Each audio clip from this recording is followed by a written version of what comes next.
The violence in southern Nevada schools took a shocking turn in the past few weeks when students reportedly attacked and/or threatened several teachers, including 3 teachers in just one day. This week on Nevada Week, we addressed the situation with the superintendent of the Clark County School District as well as the president of the Teachers Union. Plus, could putting volunteer dads in schools make a difference? One local man hopes so.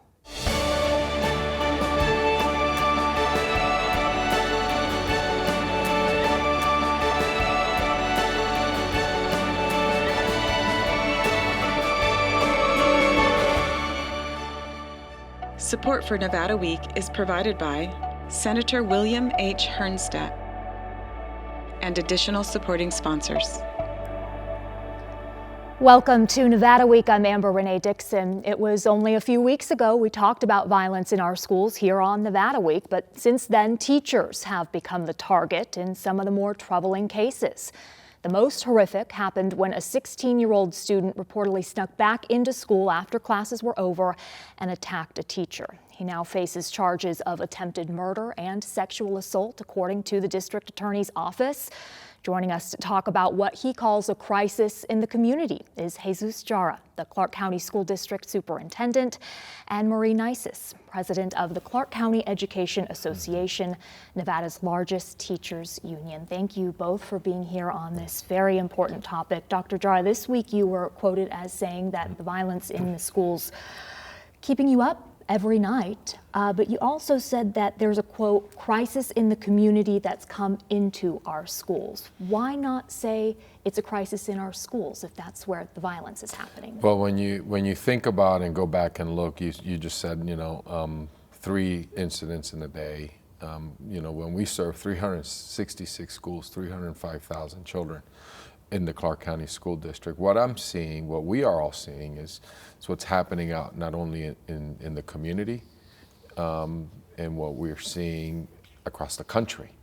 It's coming into our schools. Last night there was a shooting out in the community. What we're seeing is that young people are making horrific choices and violent acts against our most pressured educators who come to school to teach, to learn.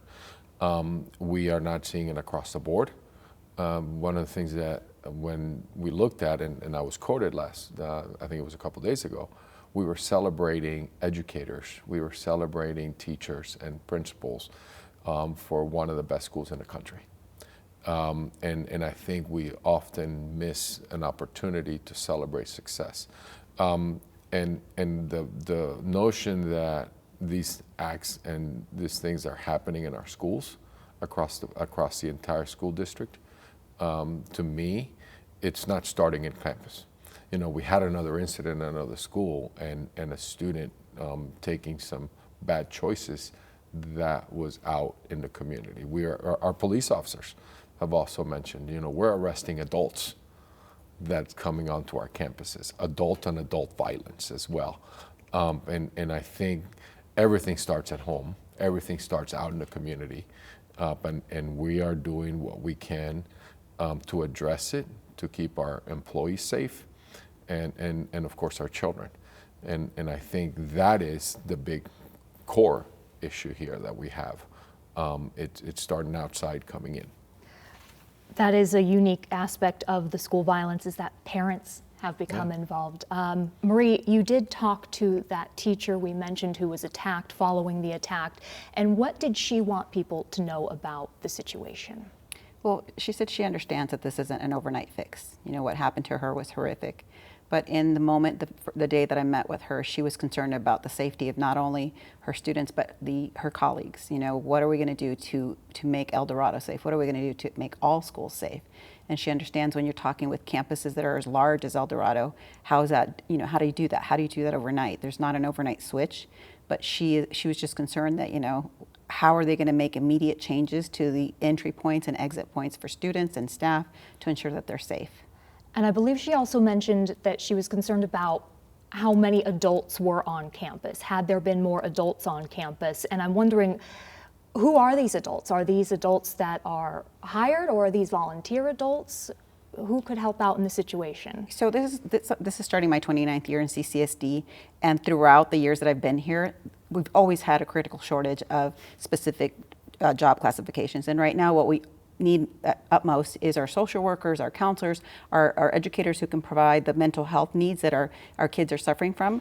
And that starts at the elementary level. One of the educators we met with at El Dorado, we had a meeting last Friday with some legislators to hear firsthand from those educators who are facing these issues, what their concerns are, or what their ideas are of making changes. And it always comes back to the lack of funding and how can we make sure we staff up to the optimal level that we need to have. And it's always been lack of funding. Yeah, I mean, just to piggyback, I mean, the last time the Clark County School District opened fully staffed in classrooms was 1994. So 1994 was the last time that we opened our schools on first day of school with every classroom filled with teachers. So it's been a challenge here. When we produce in the higher ed system 900 teachers a year in the entire state for all schools, I need 2,000 teachers a year just for attrition and the continuation. So are we producing more educators, more classrooms, teachers, more social workers, school psychologists. So that's been an ongoing staff shortage here. When you are talking about and what the teacher and all our educators are saying, what our principals are telling me, I need more bodies. It's something that the lack of funding historically in the K-12 education system is now coming to a halt here, and it's not a halt, it's coming to really fruition and saying, what are we going to do? How are we going to invest in a K-12 system to make sure that we have the needs for our kids coming out of this pandemic? Our kids, just like the community, everybody's struggling. Our educators are struggling. We're all struggling to keep up with what we need for our kids. And I think that's what I say the crisis. It's not just violence, it's the entire crisis that this community needs to really support and be able to help us do this job. Help me if I'm understanding this correctly. When you talk about adults on campus, you're talking both about the need to address mental health issues, but in this particular attack, was she referring to physical bodies on campus, perhaps volunteers, security guards for more physical safety? Is this a combination of both here that's needed? She said that when they opened the school and during COVID, you had certain procedures in place to ensure the safety of students when it comes to interactions and how many kids are in the hallway. And she said that now that schools are basically not back to normal, but open to where, kids have a little more freedom. The issue was there were more adults in the hallways to monitor kids prior, and then now recently kids are fighting after school, and so the urgency is to have adults outside of the campus at release time to ensure the safety of students. And so she felt that if there were more monitors in the hallway making sure students go out and don't come back in, then that would have been helpful. Is that an issue, COVID protocols not allowing as many adults back into the building? No, I think it goes back to the needs where we're seeing altercations outside of their schools, and we're looking at inside our buildings. I think it's both. As you asked the question, it's adults, it's volunteers, it's more adults to supervise our kids, and we're facing at El Dorado, and we have a great principal that we've placed there. And this could have happened in any campus. I want to make sure that it's not just an El Dorado issue.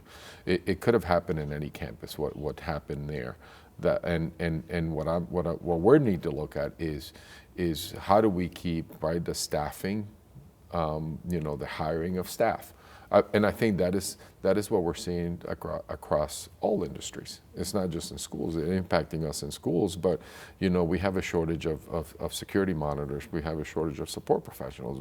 The teacher vacancy, the substitutes, and we're using our ESSER dollars to incentivize in a great partnership with our teachers union. We're doing retention bonuses. We've done relocation, to try and get to bring folks here, but that is a immediate short-term fix.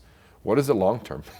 What is the long-term that we need to look at moving forward? And that's where we have a legislative session coming that we need to have this conversation. What are you telling people that are considering becoming teachers? What is your pitch to them? You know what, I'm going to tell you, I was at Rancho this morning, and we have a teacher academy. And I talked to the kids. First thing I said to them, I said, they have a job as soon as they're done, because we're gonna, we're gonna need them. I said it's the most noble, it's the best profession that you can go into to really change lives. And I talked about my experience when I was a teacher, when I was a principal. I still remember my 4th grade Miss Kilbride. I have kids that have, and I told the kids, they find me on Facebook. Well, they told me I age myself because being on Facebook is for old people. But I said I have kids that have found me, that I stay in touch with, that were my students. So I say that, and building the partnership, we're expanding, looking at what UNLV with Nevada State College and UNR as well. To bring folks into the classroom. But I tell them it's the best profession you can go into if you're going to change lives. Marie, what have you heard from teachers? I think they had hoped that coming back from spring break, these security, new safety measures that were talked about and promised would already be in place. Was that their understanding, and how realistic? And that's not the case, right? Well, clearly we have, like Dr. Jara said, over 360 schools. So how do we implement these changes overnight? That's just not an overnight fix. And some of the schools are older, the cameras needed to be updated, and it always, again, goes back to funding. So our educators have been angry, they've been scared, and they've been frustrated. We did recently touch base with the educators at El Dorado, and the morale is starting to be more positive. They're starting to realize there are some changes being made, but they're still scared. This is a scary situation where your life could be on the line, and we've never really, thought about it that way. You go into it for the right reasons, for it to be there for students. And so we want an overnight fix, but there's funding that needs to be attached to that, and there is no overnight fix. What are some of the measures? And we're talking about El Dorado High School, and is that the only school where there have been these safety measures implemented so far? So the immediacy is because I heard the teachers loud and clear. The next morning after the incident, I was there at 6:30, and I was part of the faculty meeting with staff, and I understood, but I needed to be there to so they know that it was a #1 priority from my office, and we moved swiftly. We've put in, at El Dorado, we've already put some systems in place, electronic systems for instant alert for the school. We're analyzing the cameras. Obviously, that was a concern there. We're analyzing a lot of those electronic surveillance. We're also already moving around the perimeter as well, and those are some of the things that we've already trained our staff.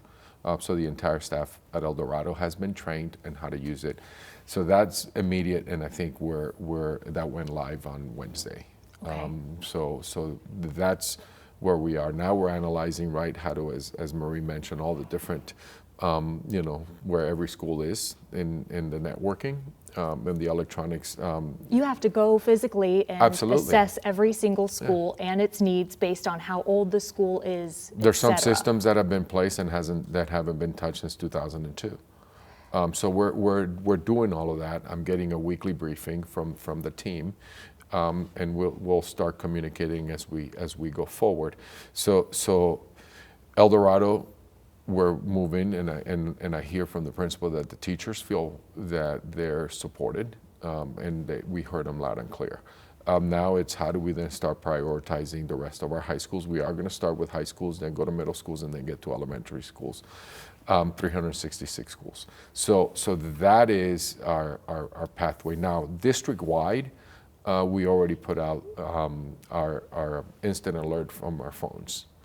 So that is already across the entire district. And my communication to the children, I put out a video and I said to the students, hey, this behavior is not going to be tolerated. You will be prosecuted. And we've seen that some kids have already, some kids responded back and said thank you. Okay. So I want to make sure I get one more topic in, talking about disciplinary measures. You have talked about the no zero tolerance does not work. But then I've also heard you mention, Marie, that you believe the district is going to try and get the state law changed that changed how disciplinary measures are implemented as far as when there's fighting. It's changed in that if there is fighting, it used to not be, you couldn't just expel a student, but now it's gotten a little bit different. I mean, are you on the same page as what I'm asking? You think that they're going to asked the legislature to change some of those restorative justice practices. Well, I can't speak for CCSD, but I can speak for CCA, and our agenda is that we need to change it for the better. Part of it is when you have an unfunded mandate, it doesn't work. Are you going to be asking the Well, legislature? we have to look at exactly what the intent of the law, right? And we're on the same page. I think we are. But you say restorative justice works. Well, and here's you what say no? No, I don't. It's not that I don't believe that it works. In theory, it absolutely can if we had the resources to implement it correctly. Okay. That's exactly right. I mean, on tonight's board agenda, there's an item from a grant for $1.8 million for professional development. So we are going to invest. What I say is that we just can't throw kids out onto the street, but we can tolerate it, and we haven't, and we don't tolerate what's happening to our educators. Both of you, thank you so much for your time. Thank you. Thank you. Local leaders have stressed how important parental involvement can be in helping stem school violence, and it is a call to action that longtime community activist and organizer Pastor Troy Martinez answered in emphatic fashion with the creation of Dads in Schools. Pastor Troy Martinez, welcome. What does Dads in Schools do? How were you inspired to start this? Well, thank you for having us. And one of the things that inspired us the most is hearing the cry and the need from the teachers, the parents, the students themselves, and staff from the school district that were facing these type of challenges and violence in their very own schools and just outside of the school in the surrounding neighborhoods. What is it that Dads in Schools does? So Dads in Schools is a program that just this year, March 24th, the School Board of Trustees voted unanimously to allow district-wide volunteers to sign up to partner directly with principals at their own school campuses in their own neighborhoods to help bring safety and add more adult supervision on those campuses. So what does that look like? You have volunteers in the schools, just outside the schools, and what do they do? So each school should have a tailored effort. And so what we're hearing is some of the principals want the volunteers in the hallways. They want them during lunch hour. One of the biggest things we've heard is, especially like in a middle school and high school where there's thousands of students, they have 3 time periods just for lunch. So you got 1,500 students going in and out. There's these big fire doors, and something as simple as holding the big metal fire doors open by the volunteers while the students transition can stop some of the altercations, bumping into each other, and it escalates into violent verbiage and then sometimes even fights. If there is a fight, will your volunteer be allowed to step in? So the school district has policies that we're bound to, so any of the same policies, our volunteers would be bound to those. But one thing we can tell you is that, for instance, just off campus, when students are released at end of bell is one of the times that we see the altercations, the fights, and even sometimes it's escalated into gunfire. But having the presence of adults can prevent that from ever taking place. And so that's the goal, to make sure we don't have to even see a fight, much less break it up.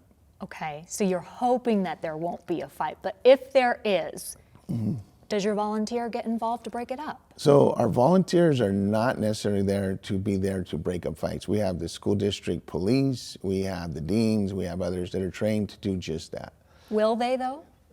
They're going to take, first of all, the principals will have volunteers that have passed an FBI background check. They'll have principal-led training.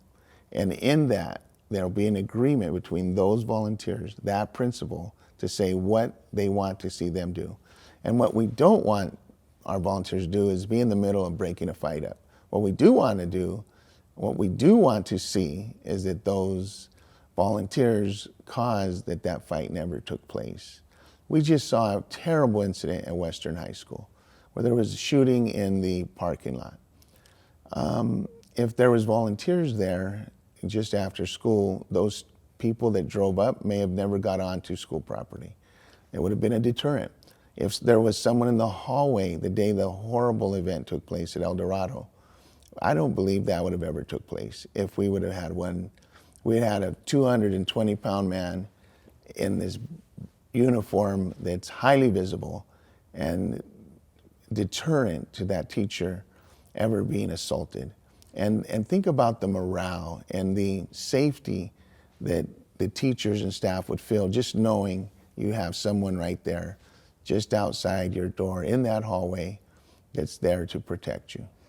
What kind of uniforms are you wearing? What you're wearing? So these will be the uniforms we use just off campus. For those that want to be on campus that pass the background check, that we're wearing NFL jersey, like referee style jerseys, because again, we want it to be highly visible. We want the students and the staff to know, just like a referee, they're there not to be in the game, they're there to be create a fair atmosphere. I think it says a lot that there are these individual agreements between the principal and these volunteers that are established between themselves, and that the school board voted to allow this to happen, because I mean, I think it could open them up to liabilities, right? Does it speak to the need? Well, there's thousands of volunteers for the school district now, and everything from people that volunteer to clean up, to go read to students.